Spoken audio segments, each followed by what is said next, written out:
อ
Good evening, ladies and gentlemen. We humbly welcome you to the Malaysia-Thailand English Camp, also known as the MTEC online phase. Before we start this evening's forum, I would like to cover a few important housekeeping rules. Please save your questions for the end of the session. You can leave your questions in the chat box given, or you can also drop some questions in our Instagram page at mtec.24.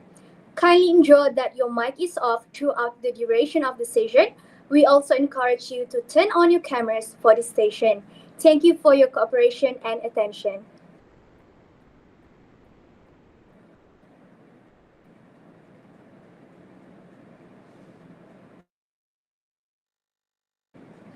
All right, good evening, everyone. Welcome to the forum discussion entitled Cultural Connections Journey of Diversity. My name is Intan Zurna, and I am honored to be your MC for today's event. We are very excited to explore the rich tapestry of cultural insights and experiences with all of you. This program is a collaboration between the two Asian countries, Malaysia and Thailand.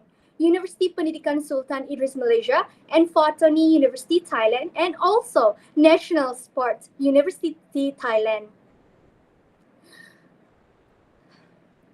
Before we move further into the program, I humbly invite all Muslims to join together for a quick prayer session.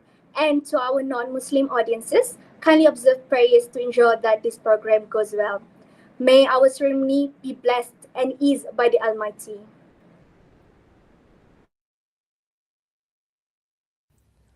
أعوذ بالله من الشيطان الرجيم بسم الله الرحمن الرحيم الحمد لله رب العالمين الرحمن الرحيم مالك يوم الدين إياك نعبد وإياك نستعين اهدنا الصراط المستقيم صراط الذين أنعمت عليهم غير المغضوب عليهم ولا الضالين.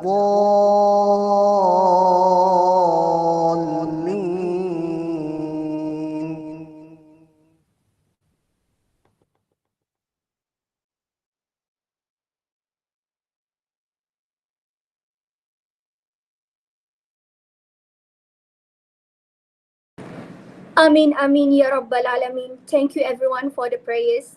Again, welcome everyone to our forum. The purpose of this session is to offer a platform where our distinguished speakers can share their invaluable experiences in working with and participating in international programs. Through the insights, we hope to gain a deeper understanding of the opportunities, challenges, and strategies involved in outbound programs at the global level. We are very fortunate to have with us Al Queen as the moderator for today's session. We are confident that her guidance will lead us through an engaging discussion. Please join me in welcoming her as she takes the floor. Al Queen, the session is now yours. Thank you, Intan. Okay, hey everyone, good evening. I hope you're all ready for tonight's forum session. So, I'm El Queen, you can call me El, and I will be your moderator for this part of the Malaysian Thailand English Camp online phase. So, I'm excited to be here with all of you and can't wait to dive into a relaxed yet a meaningful conversation tonight. So, let's make it a great session. Now, I have two special guests with us today. So, for our first guest, we are really lucky actually to have Mr. Wan Ahmad Daniel with us tonight. He's a marine science student at University Malaysia Terengganu and has had an incredible experience interning in Hat Yai, so Kla, Thailand. So he's been sucking up with the local culture, picking up the language, and also enjoying the food and much more. But I'll let him tell you about it himself. Mr. Daniel, why don't you go ahead and introduce yourself and maybe share a bit about what it's been like living and exploring in Thailand so far? All right. Before that, You guys can hear my voice clearly? Yeah. All Yes. right. Okay, before I would like to introduce myself. First of all, I would like to apologize on my behalf since coincidentally, apparently today the lamp is blinking and I ought to use my aesthetic lamp. So bear with me. So, what di che Eddie sabai di Minecraft. So any of you guys here have any idea what I just told now? So give some comments or like if you want to switch on your mic, what we call that? The microphone you can switch on. What di che Eddie sabai di Minecraft. Okay, so basically um, I just do a salutation. Wadi krab, sawadi krab, and che Eddie. My name is Eddie. And sabai di Minecraft. How are you? Okay, so basically, Eddie is my name in Thailand, all right, and my full name is Wan Ahmad Daniel, and I'm a student, a final year student, currently interning at the Prince of Songkla University, Hat Nhai, and actually local people don't call PSU, they call it as Mo'on. So that's basically a brief thing about me. Now I would like to go to my internship journey. So what I do here, what are my experiences? So my office is called COCC, stands for Coastal Ocean and Climate Change Research Center, where the office where I need to focus on the marine environment. Okay, that's the thing. So my office actually had a lot of advanced technology that can support marine related activities. Like for instance, what I do as of right now, I'm currently researching about microplastic in the seagrass meadow at the Trang province. Trang province is like 3 hours from Hat Nhai Songkla, and I've been there before at the Raja Mangala University of Technology. And as you can see here, microscope is one of the most advanced apparatus that they have there because the price is like 6 million baht. Okay, 6 million baht is around like 600,000, 500,000, or 700,000 Malaysia. And at the Prince of Songkla University, okay, at the Prince of Songkla University, I conducted an identifying and also classification of microplastic that involve the use of Leica EZ4W stereo microscope. And basically, I enjoy a lot.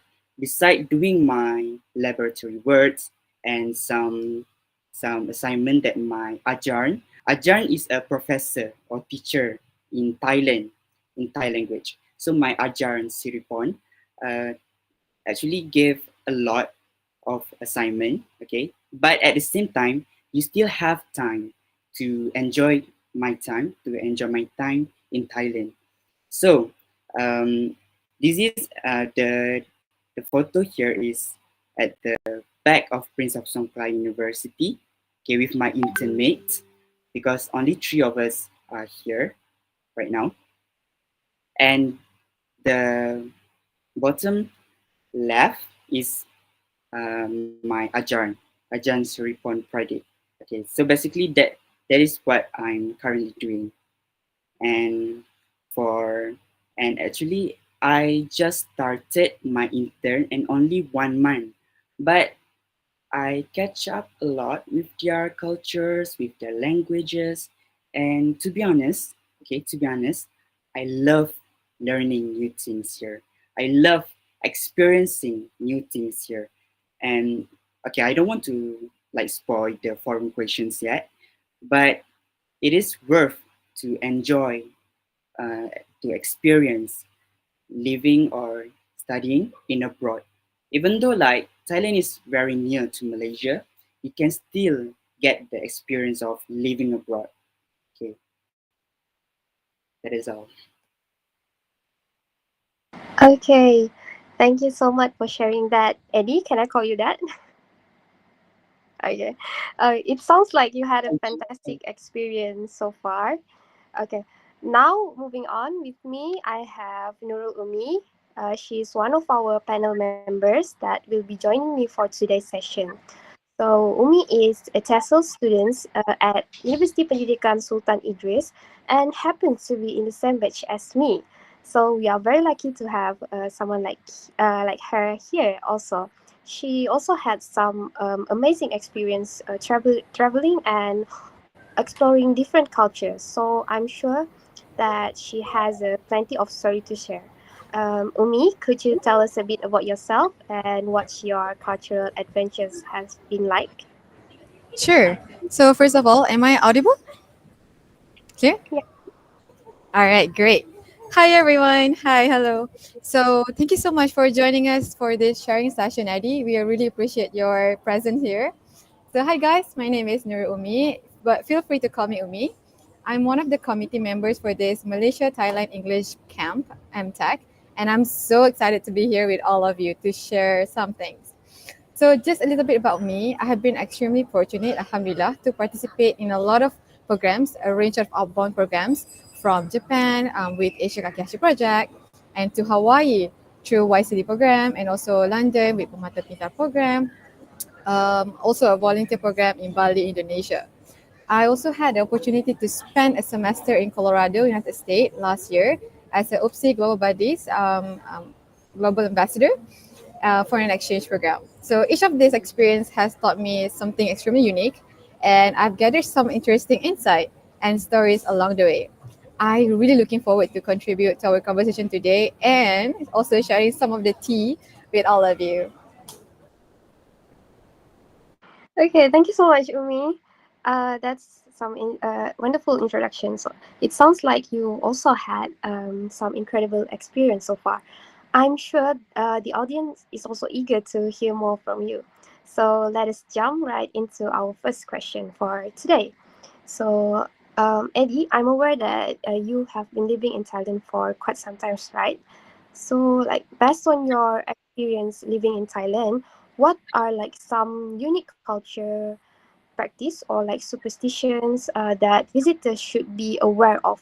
Maybe you could share any like interesting or like unexpected cultural differences you experienced there. Yeah. All right, thank you, El Queen. All right. Okay, so culture inside here. Okay, since I just lived in Thailand for about 1 month, I still didn't get a chance to experience their cultural like activities. But this upcoming 15 November, I will be attending their annual event. Okay, which is quite fortunate for me because I can experience that. Okay, that's number one. And the second thing is, what things that we should be aware of is actually their language. Okay, for instance, if I give an example of Huai, Huai means buffalo in Thailand, or Huai. But for them, apparently it is an impolite words. It is impolite words and should not be used randomly in public, or you will get like beaten, I guess. So make sure that you cannot use words like why, here. Here means like monitor lizard. It is also like bad words in Thailand. That's one thing. And another thing is it has the same it has the same words. For instance, swai. Swai means pretty. Generally, swai mama. You are so pretty, like very pretty. Swai mama. But when the tone, okay, the tone change, swai, like low, it means bad luck. So, according to my friends, Thai friend from Yala, okay, he said that you should not be used suai because it means bad luck. So that is like one of the thing that I learned. I just like wow, so amazing. Just the different in tone, it will change the whole meaning. That's number two. And number three, okay, actually, have you guys heard about Mudang? Because it is very famous in TikTok, right? Okay, Yeah, Yeah. Mudeng. the hippo, right? Yeah, the Right. hippo. Yeah. Yes, the baby hippo. So mu means pig. Okay, mu means pig in Thailand. But apparently in Thailand, mu does not mean curse word. It means you are cute. Mu. It means cute, and it can be used to your partner. Mu. And one fact that I would like to give to you guys, why the baby hippo is named Mu Dang, because Mu means big and Dang is bouncy. So generally it means bouncy pig, Mu Dang. So yeah, that's one of the cultural insight that, and also something that you should be aware of. Their language, the most important thing. Okay. Wow. Okay, that's so interesting actually. Like it's amazing how like some cultural practice can be so different even between the neighboring countries. So the example you like shared just now show why it is important for all of us to be mindful and respectful of the local custom, even if like they seem a bit unusual to us at first. Um, I'm sure that everyone here found that super eye opening, right? And it's also a great reminder that taking the time like for us to learn about these little differences can make it so much easier to connect with people and avoid any awkward like misunderstanding. I think that your info will definitely be useful for anyone that planning to visit Thailand. Yeah.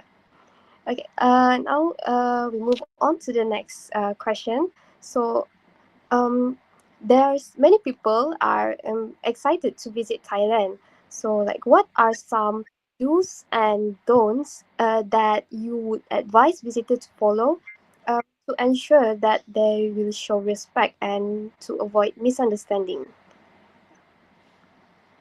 Okay, so the basic thing here that you need to be aware of is actually when you make a sentence and speak to them, okay, you need to add in crab for male especially, and for female, ka.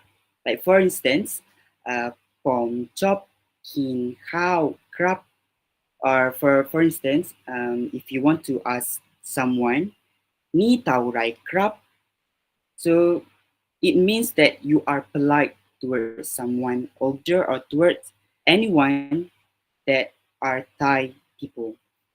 And if you are female, ni tau rai ka.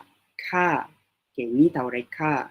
So I think like this is the most important thing that you need to be aware of when you speak Thailand.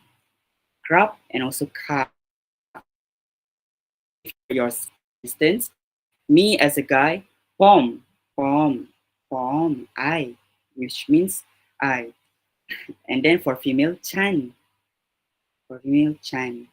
So like that's something that you should do first, okay?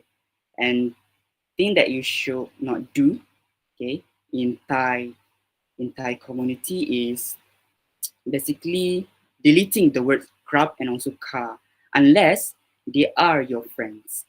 For instance, my Thai friends, when I speak to them, I just delete crab because he said that to me. If you put, if you still put crab between your close friends, it means like why you want to be polite with me when you are my friend. I mean like okay, politeness is very important, but I mean like in like become like friendlier. You mean you know what I mean? Uh, so I think like that is something that we should do, and so something that you should not do in Thai community. Uh, Okay, I see. Those are really helpful tips from you. Sometimes it's easy to like miss the little things when we are in a new place, right? But clearly, I think paying attention to these cultural differences can go a long way in making good impression with the locals. Yeah. How about you, Umi? Do you have anything to share regarding this? You've been to a different country right before this. Maybe you have something to share. Oh yeah, actually there's a lot. So I still remember, right? So each countries I've been, all of them are extremely different, but at the same time, it's not that huge of a difference, especially for us Malaysian. So like because us Malaysian, right, we are like we are used to things that we cannot do, and then like things we need to be extremely polite, respectful. We cannot like talk extremely loud to like elderly or those kind of things, right? But at the same time, like it's just slightly different in each countries, and I really like the one that Eddie shared just now. He said that the tone will make like extremely different, like it will give a different meaning, like 100%. So yeah, I still remember there's like a few things in, especially in Japan, they really emphasize on the tone. So there's one time I actually said something wrong, like the tone of it is kind of wrong, and then my everyone was like panicked because they know that I didn't mean that, but like everyone was like they correct me right away. They'd be like, hey, that's not the right tone to use it. And then at the same time, whenever you talk like to a friend, there's a different way of like the tone. So like in like Thailand, right, you need to add the ka, right? Yeah, so in Japanese culture there's quite different things too. And he also mentioned something about like whenever there's something that you cannot do, right? So there's one thing that happened in Bali. So if you notice that every place, like literally every single stall in Bali has this one small thing, like some sort of like offering, but then like it's so small they put it like everywhere. So if you accidentally step on it, it considered really really rude, and then like they said that it's gonna be bad luck, and then people over there gonna ask you to make another offering just to apologize for the one that you step on it. And I was like, oh, interesting, because sometimes we didn't like notice from the people around us, right? I'm sure your advice today will leave our audience feeling more prepared and also confident for their own adventure. And thank you for sharing that. Okay. So we move on to the third question. So, like in your experience, how are Malaysians generally viewed by the Thai people? Are there like any common impression or like misconception that you think could be clarified?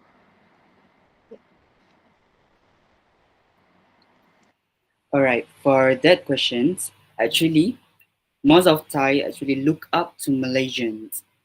Okay, they actually very look up to Malaysian because when I say, because they ask me where I'm from, I will say I'm from Malay.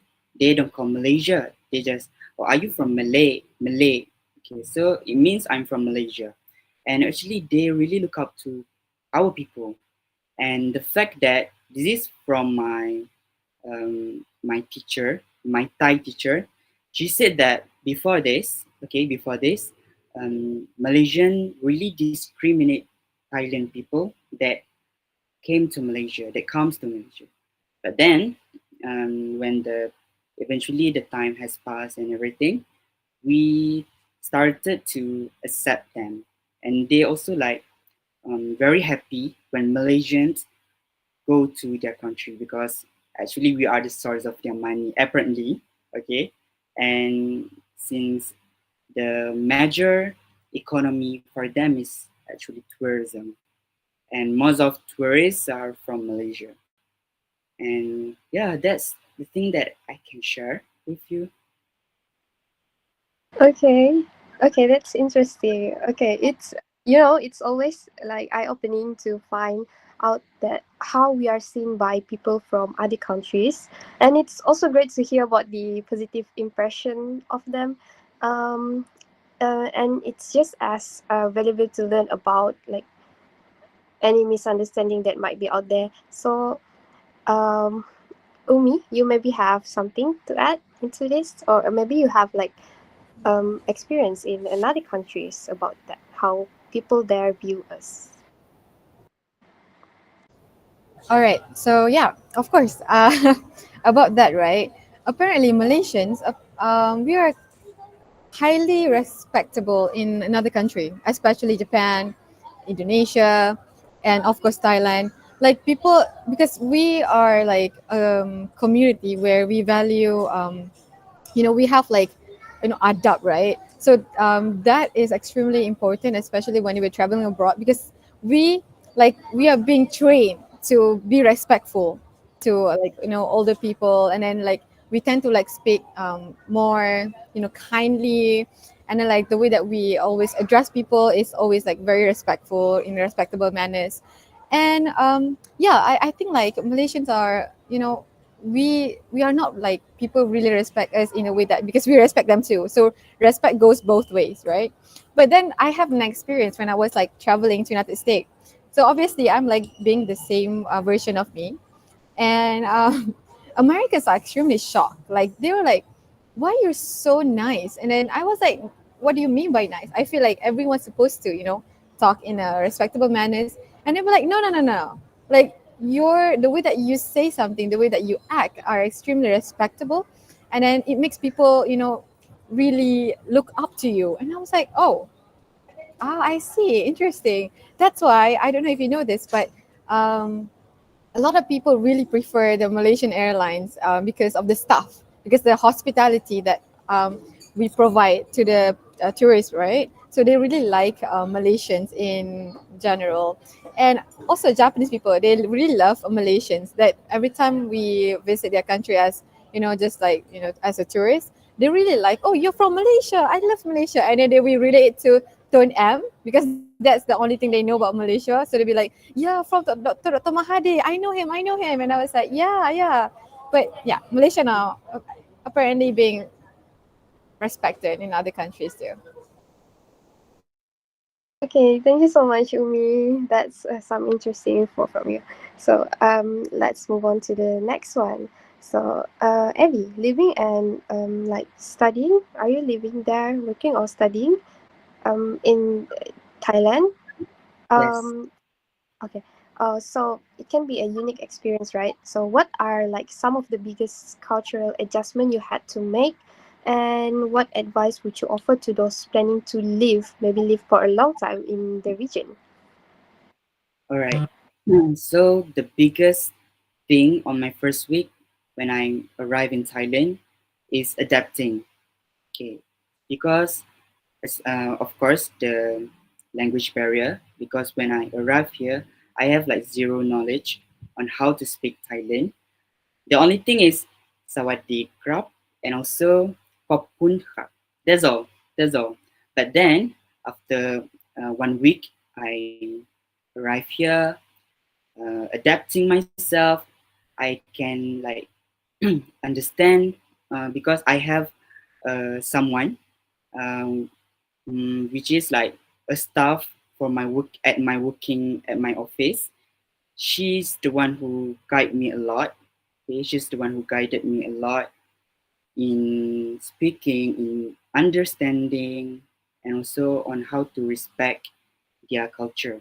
So the thing that on how I adapt in this new country for me, okay, how I adapt in this new country is indulge with the people, okay, blend in with the people, okay, don't, okay, if you are introvert, become a super introvert, someone that, you know what I mean, someone that introvert, but at the same time seek for knowledge, seek for their community standard, and if you do that, you can survive. And thank God, I guess I survived this 1 month. I have, I still have 3 months. Okay. And for the next question, what is it, Alquin? What advice would you offer to those planning to live there, maybe for a long time like that? Are you is it for you lah, your experience kan? Is it fun? Ah, okay. Okay, for my from my experience, this 1 month experience, I would say I have a lot of fun. But at the same time, I'm someone that get what we call that can get easily bored by the normality. And so when the day is repeating, oh, you do this, you eat this, kind of I get bored sometimes. Okay, sometimes I did get bored, okay, but indulge yourself with some. For instance, go to their tourist destination. For instance, floating market, okay, because the local people call floating market, okay. Also, one thing that call 7-Eleven like us, they call like 7-Eleven. Yeah, that's it. Because they really appreciate your language, so their English is not very fluent. You can find Thai local who are fluent in English, but they are very fluent in English, but there are very few of them. But if you are in Bangkok, or if I'm not mistaken, my friend my friend went to Phuket and also Krabi. He said that the people there can speak English fluently and also Malay, because Malay Malay people are associated with sailing. You know what I mean? Sailing. So I think the islanders, okay, the islanders blend in with Malay language.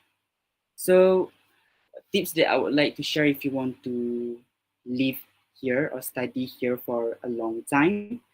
First, okay, first of all, do the visa and all, okay. And then the second thing is find the cheapest, not cheapest, find an affordable accommodation. Like for instance, my accommodation costs Song Roy, which means 2,200 baht. Okay, and to me, it's quite cheap since this place is near to Mo'on, Prince of Songkla University, and at the other side, I have 7-Eleven, I have market, everything. For me, it's perfect. It's perfect here. So accommodation is very important too. And third thing is, I think like you need to find. I wanted to go to my. The driver actually scammed me. Okay, because I already like pinpoint my accommodation. Okay, I already like pinpoint my accommodation is at Tibanalini, which means at my house. Okay, my accommodation. But the driver, I don't know, like he purposely make a turn. Okay, like longer route, and I'm the first time I came here, I just like, oh my god, what should I do? And then he googled the words and he told me in English, can you pay me extra 50 baht? I want to survive here. So I just like, oh, can. And then I just like, um after I arrived here, okay, the staff at my working, her name is Piham. Her name is Piham. I told Piham about this, and Piham told me, "Oh, probably you were being scammed by him." And I'm just like, "Oh shit."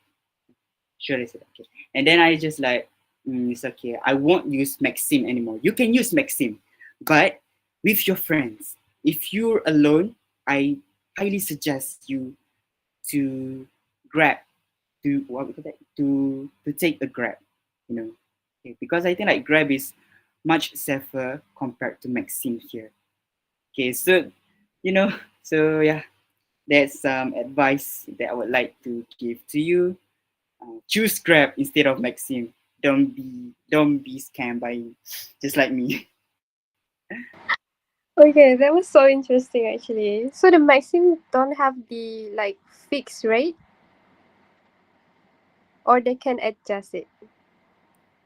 Sorry, what? The Maxim driver, they can adjust the price, or is it fixed? Actually That fixed, but I don't know how, because like he took another route, okay, and then he just told me, can you add some 50 baht So I Oh just my like can God, I can. see. Okay. But I think not all Maxim. But to be safe, better get a Grab instead of Maxim. Mm, I see. Okay. Thank you so much. So, like, adjusting to like a new country is no small task, okay? But it sounds like you handle it with a lot of open mind and flexibility. So your story actually really highlights how important it is to like adapt and be willing to learn from the people around you. So the cultural adjustment you shared are like a great reminder um, that while it can be tough in the beginning, like embracing these differences often leads to like some of the most rewarding experience and personal growth. So I'm sure your advice will be super helpful for anyone here who's thinking about living or like studying there. Okay, so we move on to the next question. So, um, Eddie, have you experienced you must have experienced this language barriers and cultural differences where it can sometimes lead to miscommunication, right? And have you ever faced a situations like this while working and living in Thailand? How did you manage to resolve it? Can you? Okay, okay, that's a very good question. Okay, like I said before, the first week when I arrive here, it's very hard for me to adapt, but eventually I make myself comfortable here. And about the language barrier, um, okay, this is something that also I would like to share some tips for you.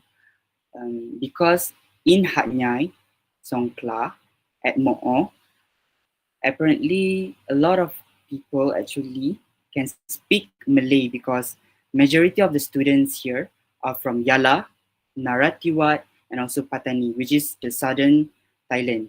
And so they can speak Malay, but very little. So thing that I do on my first week is I always like Google and use the translate app in my phones, and sometimes if they still didn't understand what I'm trying to say, I will just Google picture of thing that I want and show it to them. But trust me, when you indulge in the community, when you blend in with the community, you will get used to their, their speaking, their language. And to be honest, it is actually, okay, it is hard, but actually when you know the vocab and all, it is very easy to make the sentence. For instance, Kun put pasar Malay dai mai krap, which means, can you speak Malay? Kun, which means you. Put is the language, and put is the speak. Pasa is language. Thai is Thai. Kun put pasa, Malay. Kun put pasa Malay dai my crap. Dai means can, my not. So can you speak English? Can you speak Malay? Does it? And if you, it is like, it is much easier if you translate Thai into Malay or Malay into Thai, because kun put Malay dalam Minecraft, awak boleh, awak cakap bahasa Thailand boleh tak? That's the sentence actually. So indulge in their community, blend in with the people here, and I know you can survive. You can survive, especially in the Phuket and also Krabi. They speak Malay, Nick Noi, but I think a little. They speak Malay, but most of them, of course, English, because there are a lot of tourists going there. Uh,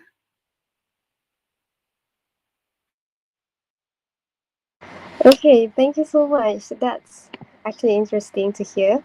Um, Now, Umi, can I love to hear your thought on this as well? Can you maybe share a bit? Maybe you've experienced a language barrier when visiting other countries also. Yeah. Yeah, actually, I can. Atira here is also one of my friends. So we both experienced the same language barrier. So, like, last year, no, not last year, I'm sorry.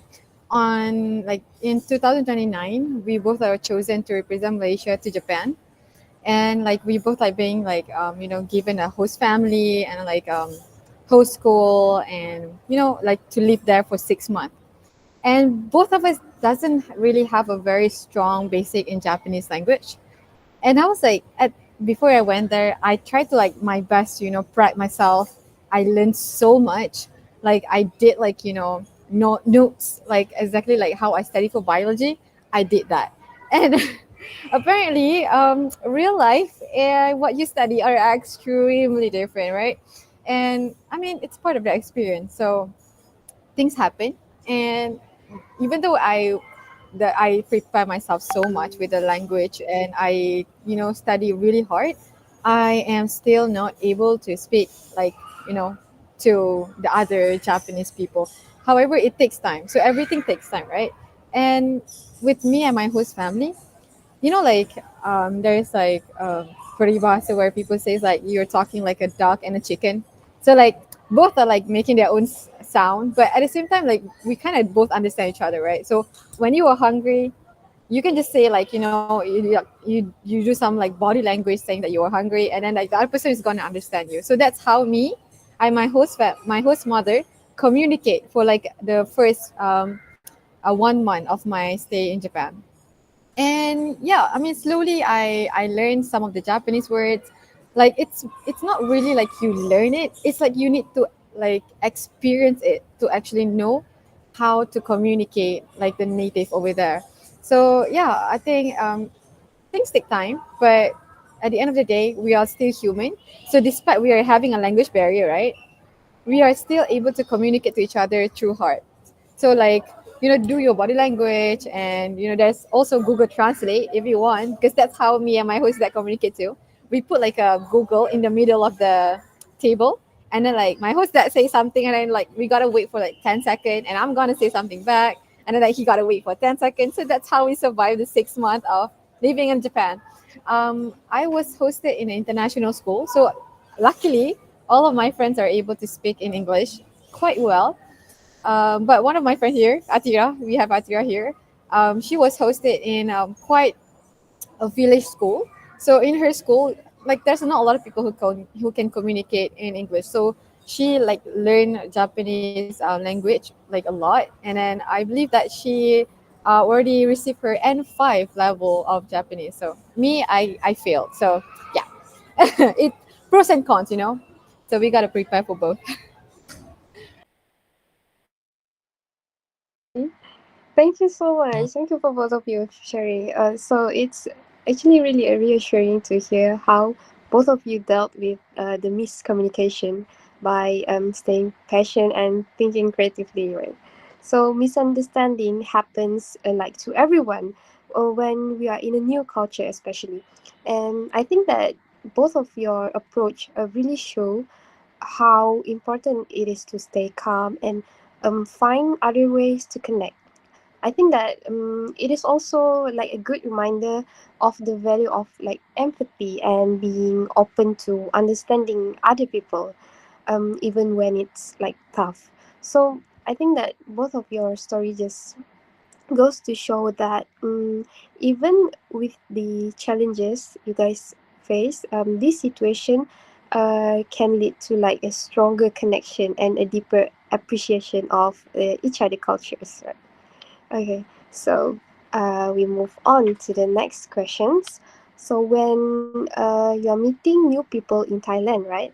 What topic or like shared interests help you break the ice and also like build rapport quickly?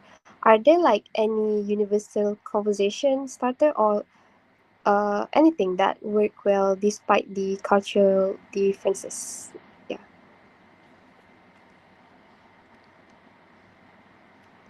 All right. As for me, topic that I will start with the Thai local people, of course, the language, because they are well aware that I still like cannot speak Thailand fluently. Okay, so thing that I would like to ask them to make a topic, speak with them, is especially asking them about the Thai words. For instance, nguang. Nguang means sleepy. So thing that I will always make a topic with them is asking, oh, how to say excuse me in the crowd of people. Uh, and then they will say to me like, oh, you need to say this potted crab, which means excuse me or sorry. So the topic, the main highlight, the main topic that I think helped me communicate with them is first the language, and the second thing is their culture. Okay, for instance, this upcoming 15 November, 15 November, yes, there will be an annual event at Thailand for their water goddess, if I'm not mistaken. Okay, okay, disclaimer, I'm not being rude or what, I just forgot. Okay, their water goddess, and we, me and also my intimates can enjoy, can participate with their culture. So we asked the staff at my working place about the event, and they gladly shared their events, like what to do, what to not do, okay, things that I should be aware of during that particular day. Okay, that thing is can also become main topic that you can start a conversation with them. And also another thing that I do when especially when I buy things like foods or anything, I will say ni tau rai. That is like the the the the default thing, the default words that I will say to the sellers. Ni tau rai. Ni means this. Ni means this. Tau rai, how much? This how much? Ni tau rai. And then they will say to me like the price in Thailand. For instance, yisip baht, which means 20 baht. And then if I do not, if I don't know, for instance, orange in Thailand, so I will ask them, ni alaina, like that. This is what, ni alaina, and they will say to me, nam som, orange. Nam som, nam is water, som is orange. Like, ni alaina som is orange. And sometimes I still like don't hear them, and I just like just like that, because I don't want to repeatedly ask the questions. But after that, yeah. But after that, I will like Google the words, and I just like, oh, okay, that's number three. And I think, well, it also depends on your own intuition on what you want to speak to them, what topic you want to set with them, what topic you want to talk with them. There are a lot of topics that you can speak to them actually. The thing is, the language barrier is there. So yeah, that's what I can share with you. Okay, thank you, Eddie. That's such a great point, actually. Um, it's actually awesome to hear how like even small talks can help bridge those cultural gaps. I think that your tips on conversation starters are really helpful, especially since sometimes, especially when it's Thai language, it can be tricky, and especially to know what's appropriate or like what's interesting in a new culture. So it's great how you use those moments to really connect with people.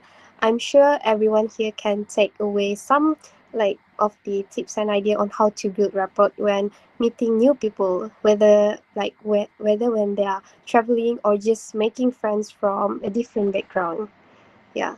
Okay, so for the next questions, um, so living in a foreign country or other country can sometimes make it challenging for you, especially to engage with the local communities, event, or even like volunteer activities. So, how did you find opportunities to get like involved in the community, or did it help you to feel like more connected?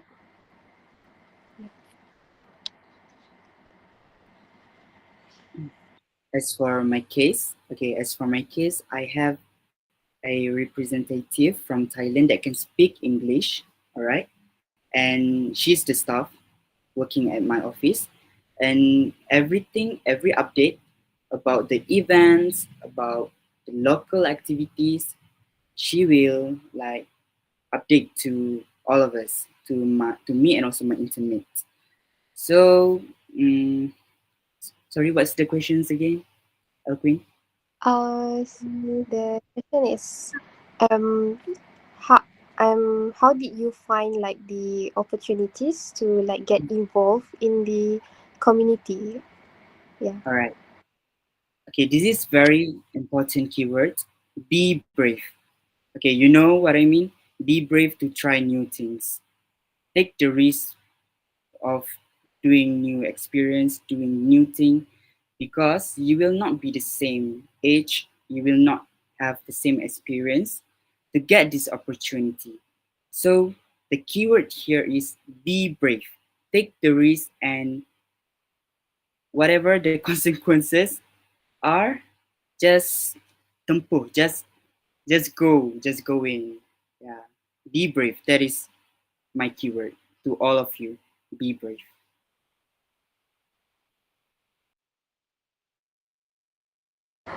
Okay, so thank you. It inspiring to hear how you met the effort to participate in the local activities. Yeah. So your story really showed that like getting involved in the community can be a powerful way like for us to feel more at home. Do you feel at home when you are joining this kind of event? Or Yes, I do. After 1 month, I live in here. I think this is like my second home after mm, Malaysia. Yeah. okay, thank you. So it often through this like shared experience that we gain like a deeper understanding of the local culture, right? And also build a sense of belonging into us. So your willingness to step out of your comfort zone is something that I think will encourage like many others to do the same. Okay, thank you for sharing how meaningful this experience has been for you. Now we move on to the last question for today. So, mm in like you were there for an intern, right?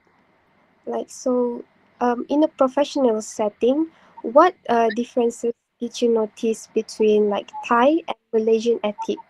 Was there like anything you had learned or unlearned to fit into the work culture in Thailand? Okay. Actually, I really love these questions because at my, I don't know if all the working places in Thailand are like this, but particularly in my working place, it is very different compared to Malaysian's company because I think the regulations are not strict at all. So my working hour is from 8:30 to 4:30, but the time that I should come to office is very flexible from 8:30 to 9. And if you don't have any work left to do at that day, okay, you can come at 11, at 10, and do your things at the office. And compared to Malaysia, I think it is very strict, right? It is very strict. And the fact that Malaysia has the punch card, I don't know, like commonly Malaysian has the punch card, right? But in Thailand, okay, in my working place, it doesn't have punch card, so so they cannot trace when you arrive and all. But if even so you arrive very late, they're just like, oh, okay, okay, just like that. uh, I don't know, about other working places, but from my experience, this is what I experience. Okay, yeah. Okay. Thank you so much. Okay. Now turning on to Umi, do you have anything to share on the work ethic in your previous experience living in other countries? Oh, so the last questions about the working, right? Yeah. Honestly speaking, I have never like physically worked anywhere like internship or anything like that. It's just that I have like my own like experience working with people, and like I did like internship before. Like it's a remote internship with Hawaii East Center. So yeah, like we can see the difference between like the work culture, but I think like the one that I want to share today is the one that the working etiquettes in Japan. So I don't know if you guys know this, but Japanese people are they quite hard on like working like as what Eddie mentioned just now. Like Malaysia are strict, but Japanese are strict. Like they are more than that. Like I there's even like it's a very normal thing for the Japanese people to work like until they are extremely tired and then they can stop. Like it has been like a norm. So it's, whenever like you thinking about want to working abroad or something like that, you need to adjust to the culture of the people that working over in that country. So for example, like I also have a few friends who are working in Hawaii. So the work culture are extremely different. Like they work at their own time, at their own pace. It's already normal. It's a norm in Hawaii to be relaxed, to laid back and chill, but still get the work done. Yeah, but I feel like Malaysia, we are in like the moderate one. So we are not that strict, but at the same time, we are not that relaxed. And yeah, I feel like that would be the thing that I can share.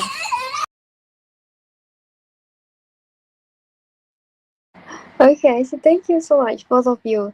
It's really interesting to hear about the little differences in workplace ethic, especially since they can be like subtle but make a big impact. The way you adapted and learn from like those experience show how important flexibility and cultural awareness are in a professional setting. So it's a good reminder like for all of us to like pay attention to the local work culture rather than just assuming it is the same as what we are used to. So I think that both of you guys' your insight will definitely help others be more mindful and be better prepared lah when they find themselves in like similar situations. Okay, so I think that's all for now. Thank you once again for both of our speakers for sharing your insight and stories. I believe that we all have learned a lot from your experiences tonight. So, your willingness to share this personal experience has made the session both engaging and educational. It's been a very pleasure to have you with us, Eddie, and I'm sure that our audience feels the same. So, all right. So, before we wrap up this part of the forum, we'd love to hear from the rest of the audience. If you have any question for our speakers about their experience and stories today, go ahead and drop them in the chat box or just send them to us on our MTEC24 Instagram stories. We'll try to get through as many as we can.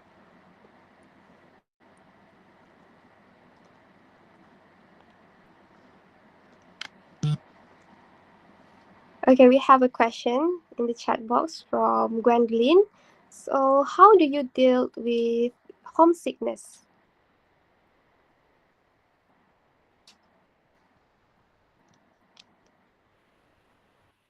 Okay, talk about homesick. The first few week, first and second, actually, even though I live like very near to like Thailand is very near to Malaysia, right? I still get homesick. And how do I face the homesick? How do I deal with the homesick?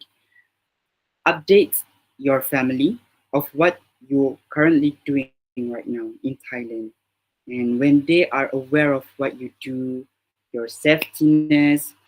They will like, oh, my son is doing well in Thailand. And also to avoid the overthinking, because I live alone actually. So when the first week and the second week, I did a lot of like reflecting myself, like why I go to Thailand, why I'm interning myself in at Thailand, why I put myself in this trouble. Okay, that's because I get homesick. I got homesick. But then eventually you will get adapted to the environment, and you will be accepting of your condition, your situation.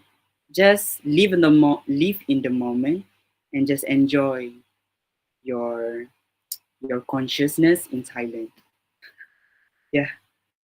Okay, thank you so much. I hope that would answer the audience questions. So, move on to the next one. Someone's from our Instagrams. They ask, "What's the most hardest thing living in a foreign country, especially when you are a student?" Yeah. So, what's the most hardest things you experience while living there? For me, would you like to add anything here? Um, yeah, I mean, the thing that will be hardest for me is that I was extremely alone, like lonely. So like most of the program that I've joined, it's all um, like I was selected like in like one spot kind of thing. So like whenever I went somewhere traveling, it's only I need to be independent. So that would be like the hardest thing, because like there's a lot of like traumatic experience that happened to me, because I was like I don't know what to do, and then I have no guide, and then yeah, that was quite hard. But one thing that I know is that the way that I manage those things is the moment that you met another person, just say hi and make new friends. So that's why whenever like I'm traveling, I always make friends at the airport. Like whenever like we are waiting for the boarding flight, I would be like, "Hey, how are you?" And that person just like, "Excuse me, you're talking to me?" And I was like, "Yep." Can you share like any experience like going traveling to that place? Because there was one time I was having a very short transit from Hawaii to Malaysia, but we stopped at Los Angeles. And I don't know if you know this, but Tom Bradley Airport is like the one of the biggest one in the world. So when I got there, I didn't know like the gate where should I move, and I just make friends with the the security guard. So I was like, hey, I kind of like stuck, and then like I asked him for help. So yeah, always ask people for help because they would love to help you. It's just that you gotta like show that you want, like show the friendliness, and then be kind, and be like show that you are gratitude, like because they want to help you, right? So yeah, always ask for help, even you think that you got this, but there's no harm in asking help. Okay, thank you so much, Yumi. So, move on to the next one. So, this question is for both of you. What's one comforting meal that you miss when you are away from home? Yeah, maybe you can start from Eddie. Comforting what? Comforting meal that you Com- miss when you are away from home. ah, actually a lot. Actually a lot. Okay. But particularly, I think I really miss my mom's fried rice. I really miss my mom's fried rice because I would say the taste, the fried rice taste is quite different compared to Malaysia. I don't know what substance they use, the ingredients that they use, but my tongue is still in love with Malaysian cuisine. But okay, but Thai cuisine also on top, still on top. But I just miss my mom's cook. Apparently, of course, who doesn't miss their parents' cook, right? Okay. How about you, me? Do you have any comforting meals that you just forget? Mine is instant noodles. Wait, hold on. So that's a different type of instant noodles, right? But Malaysian one's like the best. Like it fits my taste bud really well. And then like even though I try like instant noodles like from different country, like but it doesn't beat the one that from Malaysia. So it's just like there's something about Malaysian instant noodles that makes it unbeatable. And yeah, I mean, I miss that a lot. So whenever I travel, I would not miss to bring like instant food. And sometimes even though like I run out of like supplies, I would call my dad to send another pack. I was like, that's emergency. But yeah, I love soup. So yeah, I mean, and then at the same time, I really love tom yum too. So when I was in Japan, my host mom, she was like, she knows that I really love tom yum, right? So she did like something that I didn't expect. She tried to learn how to make tom yum, and then like she tried so many times until she get it right. So she keep on like making tom yum each day for 2 weeks straight. I'm eating tom yum. So right now I'm like, okay, I love tom yum, but not that much anymore. So yeah, but it's very lucky to have people around us that really appreciate us and then they see us. So yeah, find that people. Okay, thank you so much, Umi. Now we have someone from the chat box. Okay, this is for Eddie. Is there like any difference between Krabi dialect to like a standard Thai? Yes. Okay. Wait. Actually, Thailand is divided into northern, southern, and if I'm not mistaken, the central, which is Bangkok. And to be honest, the the dialect is quite different. The dialect is quite different, especially Narathiwat, Yala, and also Patani, the southern, like very southern. Their dialect is more to I don't know how to say this.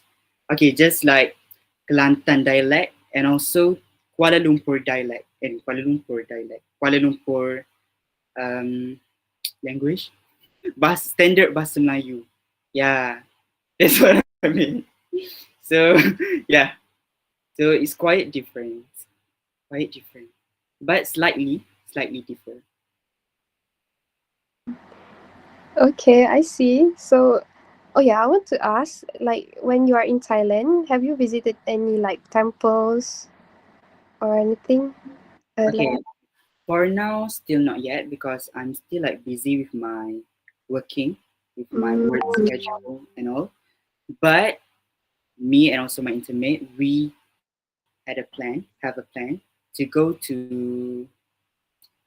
the to the what is their temple at Bangkok, and we want to take like pictures there. But I forgot the name of the what the mm, temple. So yeah, I'm planning to go there just for like cross cultural, you know. okay. Yeah, yeah. So, do you like maybe you are already aware of like the local or like spiritual or religious custom there? Do you have any like advice on that? Like when people visiting there, they should be aware of this like religious custom. Okay, just like Muslim have their regulations, their practices that people should be aware of and respect.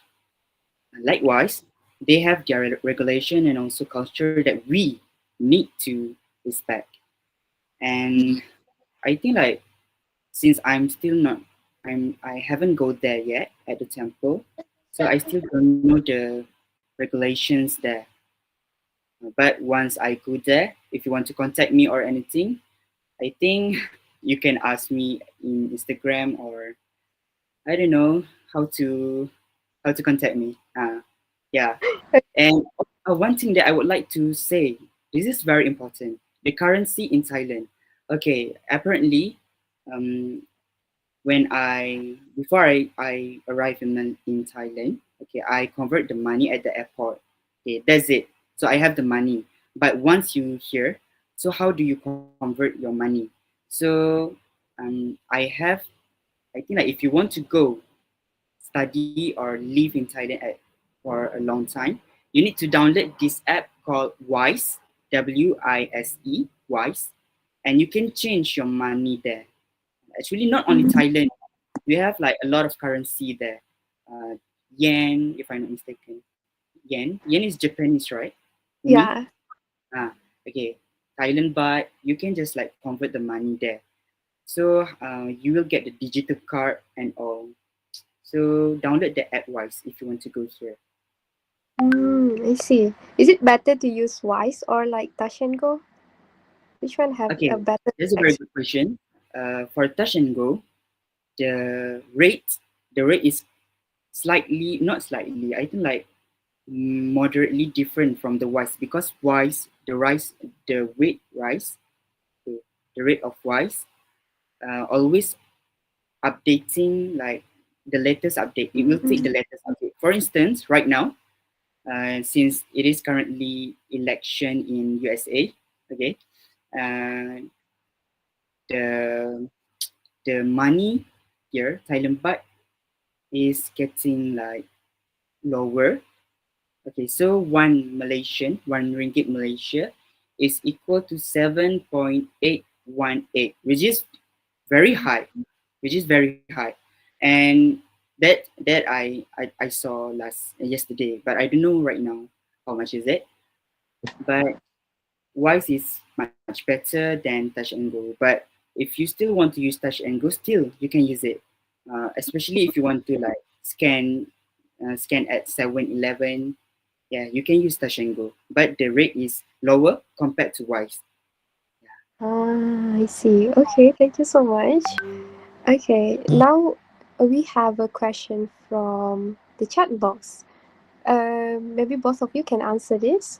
Like, how can individual better appreciate cultural diversity in their daily life?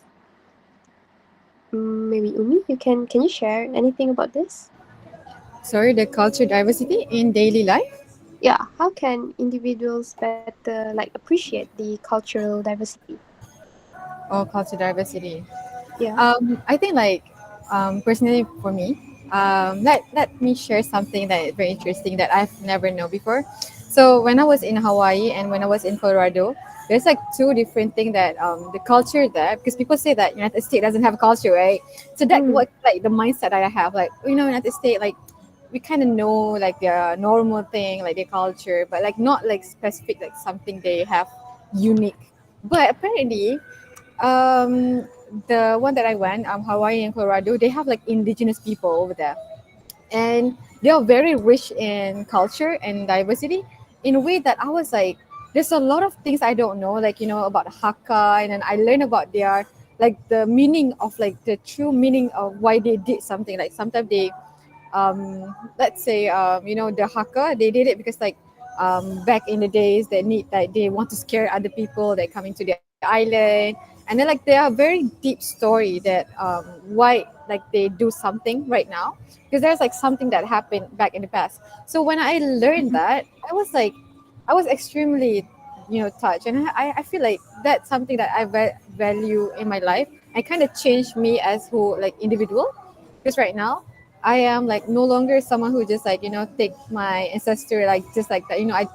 I value the ancestors better, because I know that how much they fight, and I know that right now um, a lot of people struggle. So the fact that we are still like we have Malaysia all together, we're living in harmony. It's something that we need to appreciate, and I think when I see that, like as tourist eyes from when I traveled to another country, it really changed who I am when I got back to Malaysia. Like before this, I don't really care about Gunung Jerai. I was like, yeah, it's there, right? But the moment that I went to Colorado, people like really value like the Garden of the Gods. It's like very beautiful mountain, but like the fact that I feel like we also have that, and then we don't really value it that much really kind of make me feel, kind of sad, something in me. And then, yeah, I think that really changed who I am based on what I understand when I, learn about other cultures. I see. How about you, Eddie? Do you have anything to share on this? The culture diversity, right? Hmm. Maybe I there's. think, yeah, I think like I have the same take with Umi that we need to appreciate their culture as well as if you want them to appreciate our culture in Malaysia, you also need to be respectful first. You need to be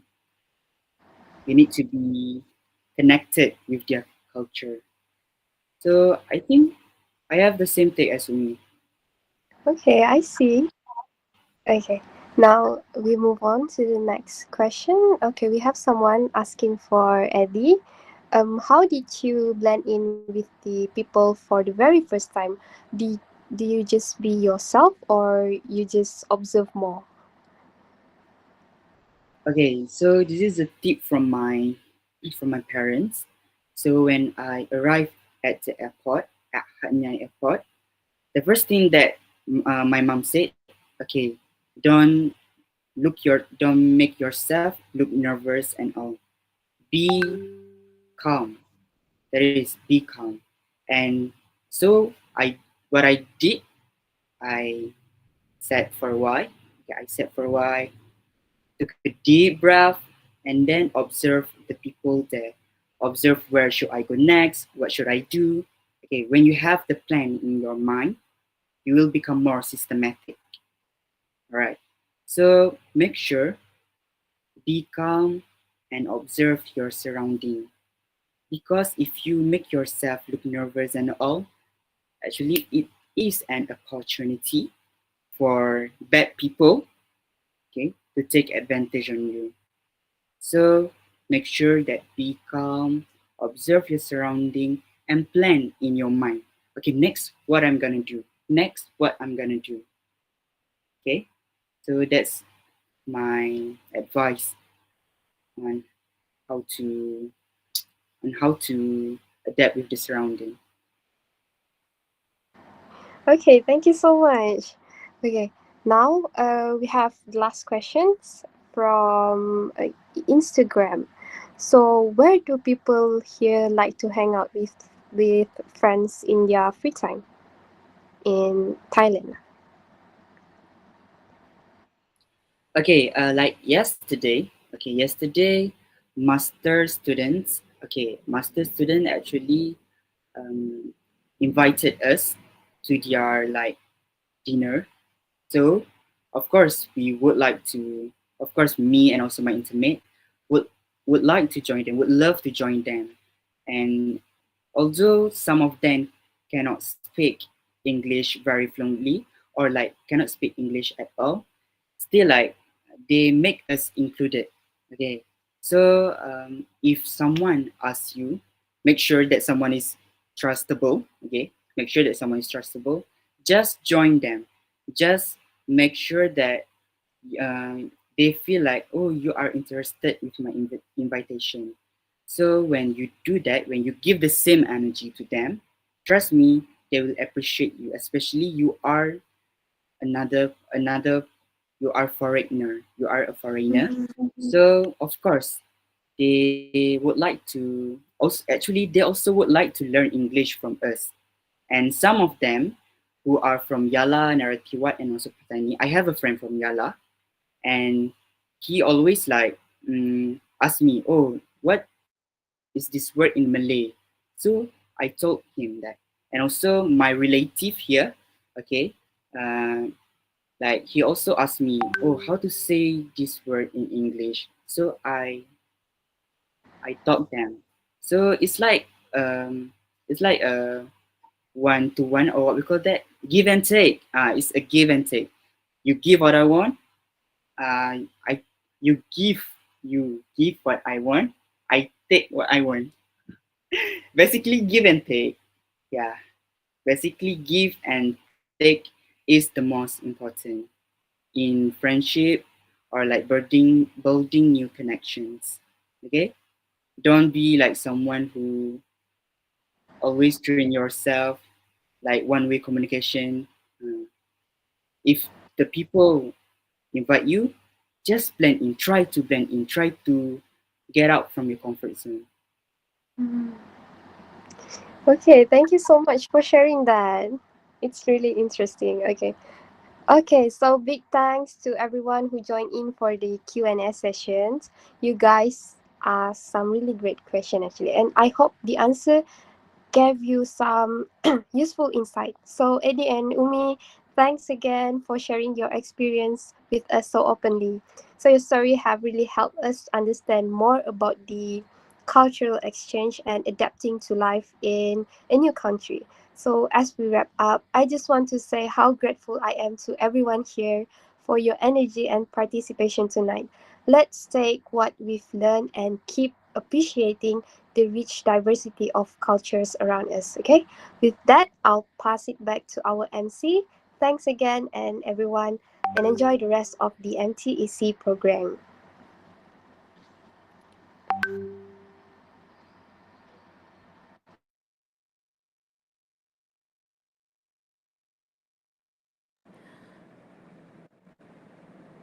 All right. As we have come to the end of our program, I would like to thank our speakers and all participants for their contributions and engagement. I hope this discussion has broadened our understanding of cultural diversity within Asian and encouraged us to connect with one another. A special thanks to University Pendidikan Sultan Idris and Fatani University, National Sport University, for making this event possible. And also, let's continue to celebrate diversity and learn from each other every single day. Oh, and before we end this session, let's capture this memory together. Media committee, the floor is yours. Thank you, MC.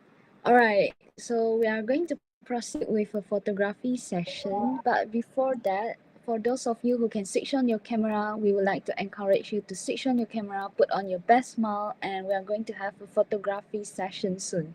All right, so get yourself prepared. I'll give you perhaps around 10 seconds to prepare.